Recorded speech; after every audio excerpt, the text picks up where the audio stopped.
क्रांती भक्तीचा मळा यूट्यूब चॅनलवर आपले मनपूर्वक स्वागत.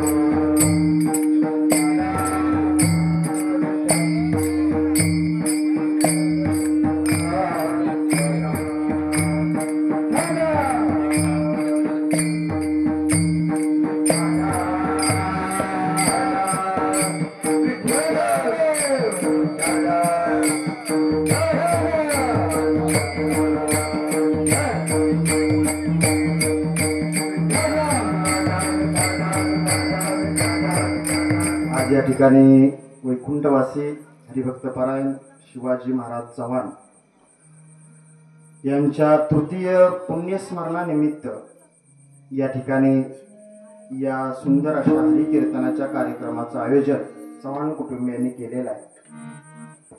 आणि या निमित्तानं या कार्यक्रमाला उपस्थित असलेले परगावातील सर्व भजनी मंडळ, काही कीर्तनकार आहेत, हरिभक्तपरायण सुरेश महाराज, शिवाजी महाराज, मृदंगाचार्य माऊली महाराज, मत्रे महाराज, ओमकार महाराज आलेले आहेत, गायनाचार्य चंद्रकांत महाराज, श्याम महाराज, साबळेवाडी भजनी मंडळ आणि तुम्ही उपस्थित सर्व श्रोते सज्जन, शिवाय या आपल्या कार्यक्रमाच्या, आपल्या परिसरातील सर्वच धार्मिक कार्यक्रमाचे सोशल मीडियाच्या माध्यमातून सर्वांच्यापर्यंत आपले कीर्तन पोहोचवण्याचं काम करणार आपले कुठलाच नाव काय क्रांती भक्तीचा मळा, क्रांती भक्तीचा मळा या चॅनलच्या यूट्यूब चॅनलच्या माध्यमातून परिसरातील कीर्तन आम्हाला श्रवण करायला मिळतात. आपल्या सर्वांच्या उपस्थितीमध्ये या ठिकाणी हा आयोजित तृतीय पुण्यस्मरणानिमित्त हा हरिकीर्तनाचा कार्यक्रम, या निमित्तानं चिंतनाला सेवेला निवडलेला अभंग, संसारी जनांचे निंदाघात सोसून पायरी पायरीनं संत पदाला पोचलेले जगद्गुरु संत श्री तुकोबाराय यांचा हा तीन चरणाचा अभंग भोया जीवांना वैकुंठाचा मार्ग दाखवणार आहे. विठ्ठल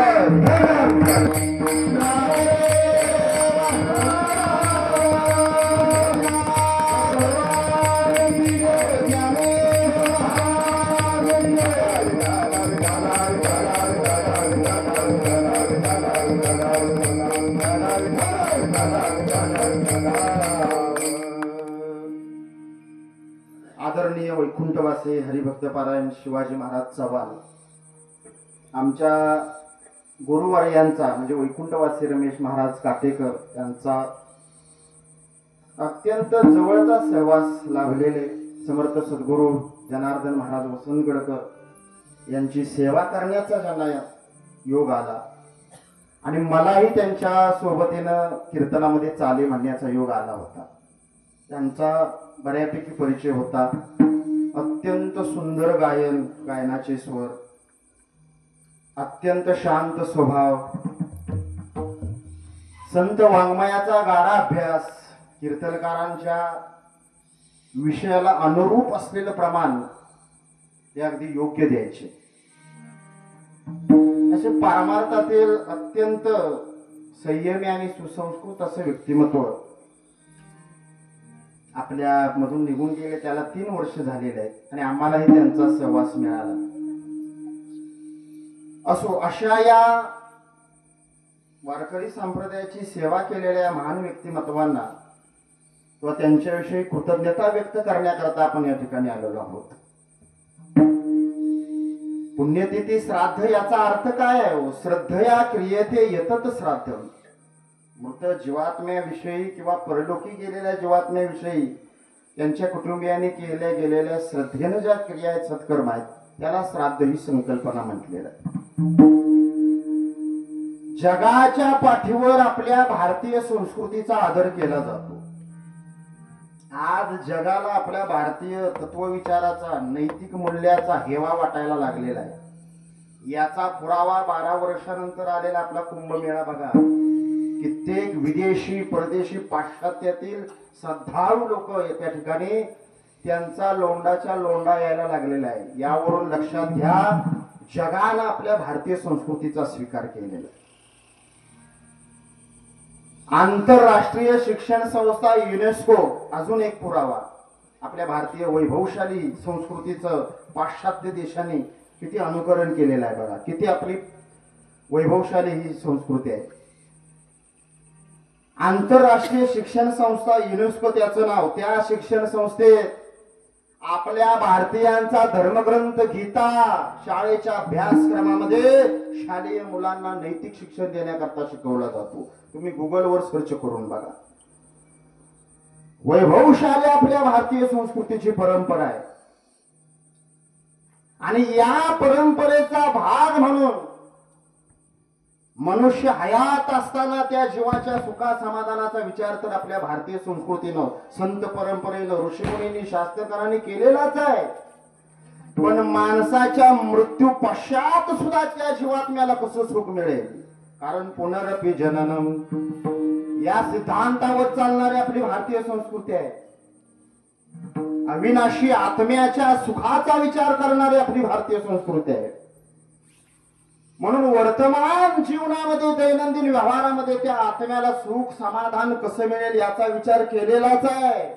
पण वैभवशाली भारतीय संस्कृती परंपरेनं परलोकी गेलेल्या आत्म्याला कसं सुख समाधान मिळेल याचाही विचार केलेला आहे. ही आपली दृष्टी असलेली ही भारतीय संस्कृती परंपरा आहे.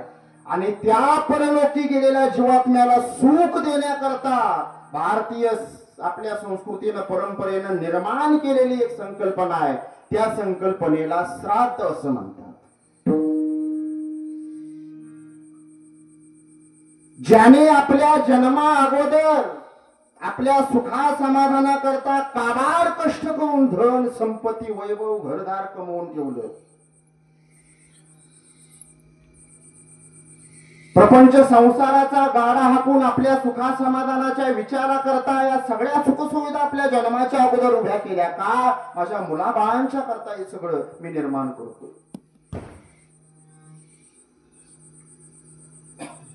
मग ज्या वेळेला या मृत्यू लोकांमधून ते निघून जातात, म्हणून त्यांच्या या उपकाराची जाणीव कुटुंबियांना राहावी किंवा त्यांच्याविषयी कृतज्ञता व्यक्त करता यावी याच्या करता भारतीय संस्कृतीने एक दिवस दिला.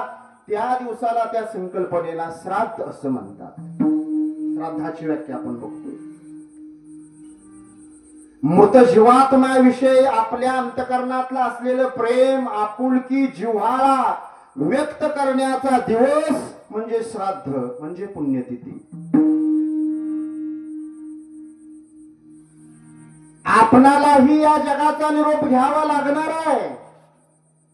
आपणही हे जग सोडून जाणार आहे. विनाशाकडे चाललेल्या या जगामध्ये सत्ता, संपत्ती, मान, मर्यादा या वैभवाच्या जीवावर उन्मत्त झालेल्या जीवाला जाग करण्याकरता, याची जाणीव करून देण्याकरता आपल्या भारतीय संस्कृती परंपरेनं जी संकल्पना दिली त्याला श्राद्ध म्हणतात.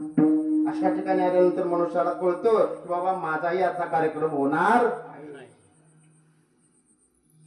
त्याला जाणीव राहते मलाही या जगाचा निरोप घ्यायचा आहे आणि या जाणीवातून त्याची प्रवृत्ती सत्कर्माकडे वळत असते. किती वैभवशाली आपली परंपरा आहे. किती या श्राद्ध संकल्पने पाठीमाग भक्कम आधार आहे. पुढे चला, अजून महत्व. या जगामध्ये समाजाच्या आधाराशिवाय मानवी जीवनाला आनंद उपभोगता येत नाही. ज्याच्या पाठीमागे समाजाचा आधार नाही, नात्या गोत्यांचा आधार नाही, त्याला त्याच्या संसारिक जीवनाचा आनंद उपभोगता येणार. एकट्या माणसाला कधीही त्याच्या दैनंदिन व्यवहाराचा आनंद उपभोगता येणार नाही. किती तुमच्याकडे धनसंपत्ती असू द्या. अहो, सगळी सत्ता, संपत्ती, वैभव ज्यांच्या पायाशी लोळण घेत होत, मराठी चित्रपट सृष्टीतील अनमोल हिरादादा कुंडके त्यांचं नाव. एकटा जीव सदाशिव त्या आत्मचरित्रातल्या शेवटच्या पानावरील 4 ओळी वाचा. काय लिहितायत? देवाला प्रार्थना करताय, देवा अरे या जगात तू सगळं मला दिलंस, सगळ्या भौतिक सुखसुविधा दिल्यास, पण मला माझी म्हणणारी माणसं मात्र माझ्या जवळ तू दिली. माझ्या मनातल्या भावना व्यक्त करण्याकरता माझ्या जीवाभावाची माणसं तू माझ्या जवळ दिली नाहीस. मनावर आलेला ताण, मनावर निर्माण झालेला ट्रेस, या मनाच्या या भावना व्यक्त करण्याकरता कोणीही माझ्या जीवाभावाचं देवा तू माझ्या जवळ माणूस दिले नाहीस. देवा तुम्हाला पुन्हा जर जन्माला घातलंच ना, याच्यापैकी मला काही देऊ नकोस, पण मला माझी जीवाभावाची माणसं जवळ समाविष्ट असलेली ही श्राद्धाची क्रिया आहे. याच्या पुढे चला, अजून कशा करता करायच्या आहेत या गोष्टी. ज्या वेळेला जीवात्मा परलोकाच्या प्रवासाला निघतो,